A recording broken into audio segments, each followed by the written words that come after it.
What's up, gamers? Let's talk about memories of the original Blue Protocol. We are on the eve of Star Residence's global release, so I thought that now would be a good time to reflect on my admittedly limited time playing the original Blue Protocol before the servers got canned. So Blue Protocol was a game that I was very hyped for ever since I first heard about it years before it launched. I would watch videos of people playing the Japanese-only beta and find myself fascinated by what I saw. The gorgeous cel-shaded graphics lit up my monkey brain and the combat seemed very engaging. At the time, I had yet to find an MMO that truly kept me invested after the first few dozen or so hours. The closest thing was Terra Online. To me, Blue Protocol seemed almost like Terra, only with a better art style. Years passed, and I got into Phantasy Star Online 2, which finally gave me an MMO that I could truly say that I was into.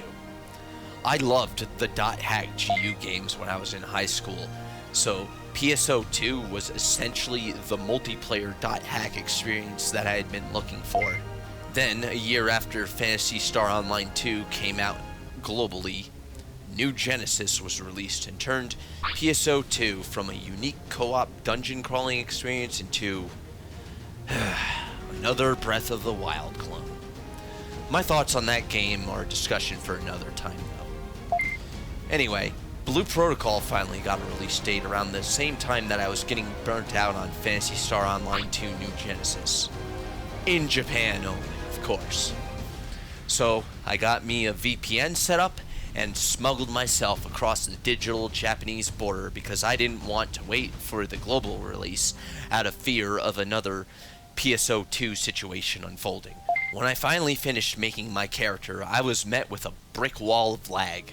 I got to fight one enemy after the tutorial before I gave up since I was getting constant disconnection errors literally every 4 or 5 minutes. The lag made enjoying the game nigh impossible. Still, I was impressed by the quality of the visuals and the fact that the characters voiced in the cutscenes. At that point, I decided that it would be better to just wait for the global release. And boy, what a huge mistake that was. About a year and a half later, bad news came to the Blue Protocol community.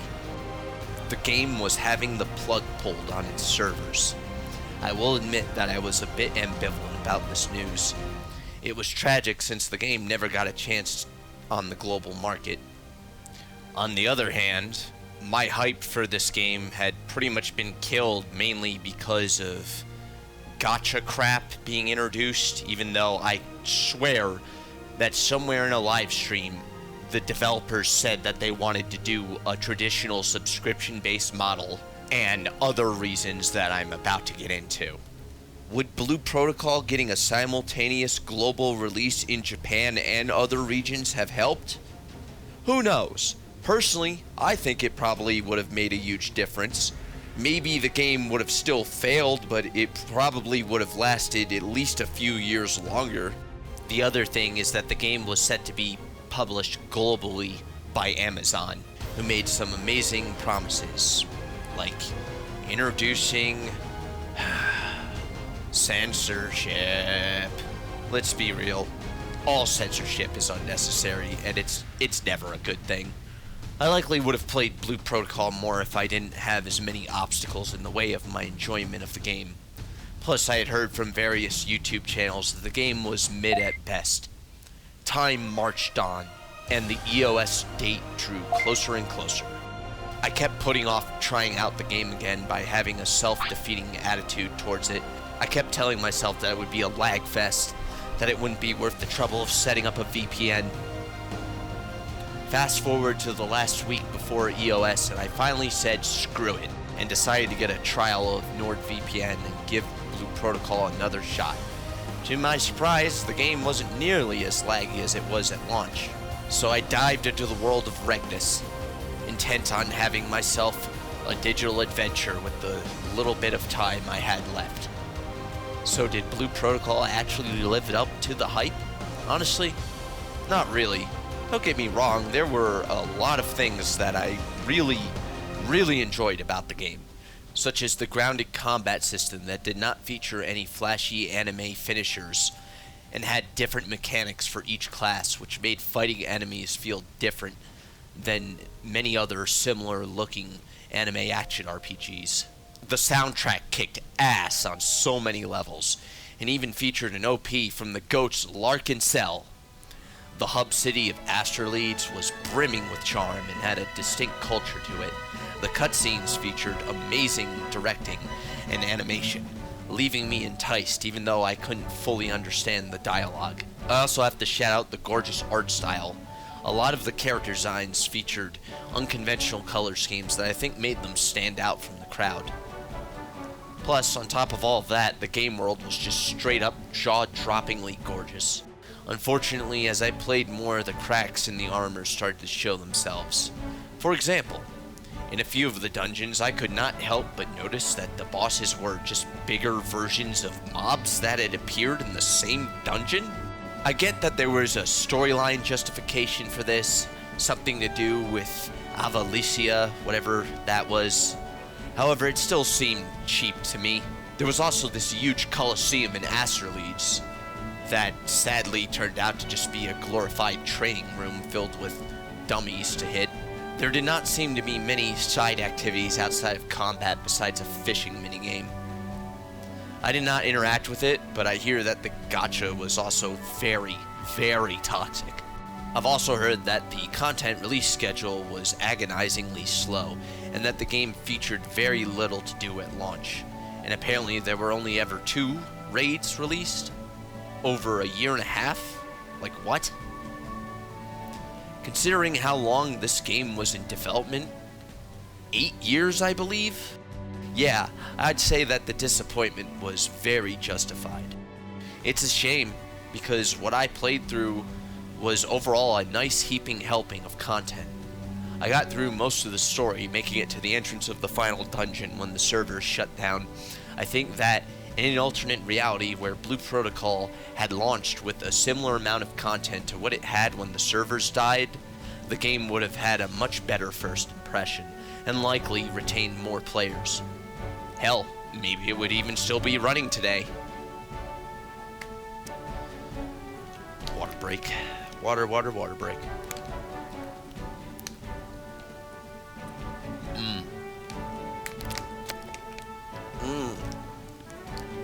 Water.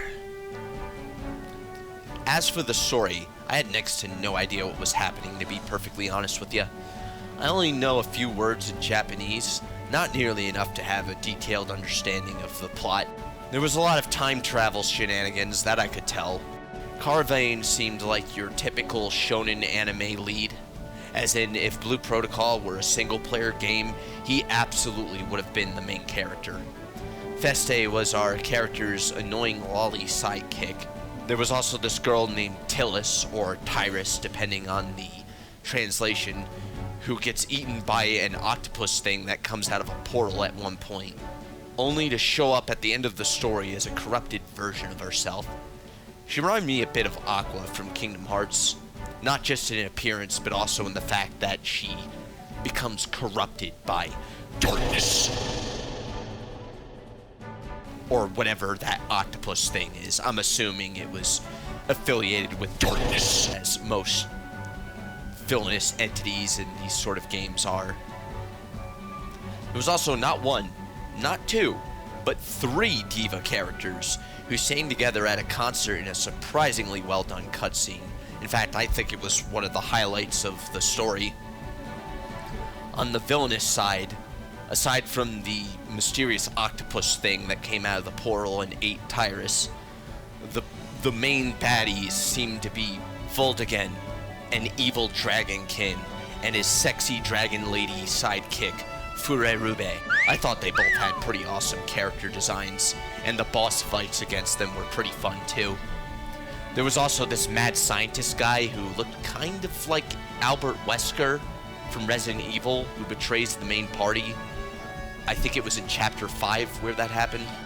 Yeah, I am not exactly the best person to summarize the plot of Blue Protocol, being that I barely remember it. If you search on YouTube for a channel called PST Storytelling, they have a nice video going over the plot that you can check out if you're interested. For now, I'll just say that I enjoyed watching the cutscenes even though I did not fully understand what was happening. One of my favorite memories of playing JP Blue Protocol was making my way up to a stone pillar overlooking Astraleads, only to find another player chillaxing up there. Since the original Blue Protocol didn't have quintuple jumps and flying and gliding like Star Resonance does, getting up to this pillar was actually pretty exhilarating. I had to actually pay attention to my timing with the jump button. Once I made it, me and this other player spent a minute or two just emoting at each other before I went on my merry way. I didn't type anything in the chat since I didn't want to get banned. If you're out there, stranger, and you happen to be watching this video, it was fun interacting with you. Hope you're doing well, wherever you are. But only if you're watching this video. If you're not watching this video, then I hope you're having an awful time, and that you stub your toe, and that somebody spits on you. At another point, I stumbled upon a glowing pillar of light somewhere in Asteria Plains. Turns out it was an entrance to what appeared to be an instant, possibly randomly generated forest dungeon. While I was in there, I dove off a cliff to only be jumped by some high-level enemies at the bottom. Thankfully, a level 90 player pulled up and helped me out. I quickly retreated from the dungeon afterwards since it was clear that I was in over my head. Also, that dungeon had some really cool atmospheric music playing that I have not been able to find on YouTube, so if anyone out there watching this video happens to know the name of the song that plays in the randomly generated forest dungeon that I cannot remember the name of, please let me know. Another memory that sticks out to me was the final moments of the server. I was rushing through the forest zone, riding my wolf mount to see if I could get to the last dungeon before EOS. As I made it to the entrance, I saw a group of players standing around as if they were all waiting at a finish line. I am sure that a few of them had just finished the story for the first time. Before I could enter the dungeon, I looked at the time and I saw that I had less than a minute left. So I decided that it would be best to just chill out with this group of players as the clock ticked away the last few seconds before EOS hit. It was bittersweet. I had a lot of fun along the way, but I have to admit that I wish I could have beaten that last boss before time ran out. Well, there is a revival project in the works that I think is actually partially playable now. So I'm sure that myself and others will one day be able to revisit Regnus in its original form. Then I can finally clear that last dungeon. Until then, Star Resonance will be the easiest way to experience the world of Blue Protocol. I have heard some YouTubers say that Star Resonance is like a Realm Reborn type of situation, and that is not really accurate at all. The original plan was to have Blue Protocol be the main flagship game built for PC and consoles, with Star Resonance being a more mobile-friendly spin-off that would run alongside it. I'm hoping that the developers of Star Resonance will change course and attempt to incorporate some of what happened in the original game's plot into Star Resonance, and maybe even find a way to continue it, as well as making console versions down the line. The original Blue Protocol also had extensive menu customization that I think Star Resonance sorely needs. I'd also love it if they updated the combat in the future to bring back some of the combat mechanics of the original game, like ground pound attacks or free aiming for ranged weapons. I feel like those things added a lot of depth, whereas Star Resonance's combat is relatively simplistic. So at the end of the day, the original Blue Protocol was fun, but flawed. I regret not playing it more when the servers were up. I don't think it would have become my main MMO or anything. However, it definitely would have been a fun game to nibble on every now and then. I think that Blue Protocol could have been something amazing if it was kept in the oven a bit longer. Having a global release, a guild system, and some non-combat features like life skills and minigames would have no doubt helped too. It's a shame, but the servers of online games like this having the plug pulled is something that just unfortunately happens. And it has been happening alarmingly frequently in recent years. At this point, the best we can hope for is the success of Blue Protocol Star Residence, and that the developers over at Bokura wise up and try to learn from the failure of the original game. I also mentioned earlier that there is a private server in the works called Blue Protocol Revival Project, so that's another thing that fans of the original game can look forward to. Anyway, those were some of my memories of the original Blue Protocol, and I would love to hear about your memories as well. Did you have any fun interactions with strangers, like the player I met on top of that stone pillar? Or maybe there was a particular boss fight or dungeon that you loved? Please, let me know about them in the comments below. And while you're at it, make sure that you like, subscribe, and turn on those notifications. Do it now. And with that, thank you so much for watching. I am very, very grateful for you taking time out of your day to watch this video. I'll see you in the next one. Peace.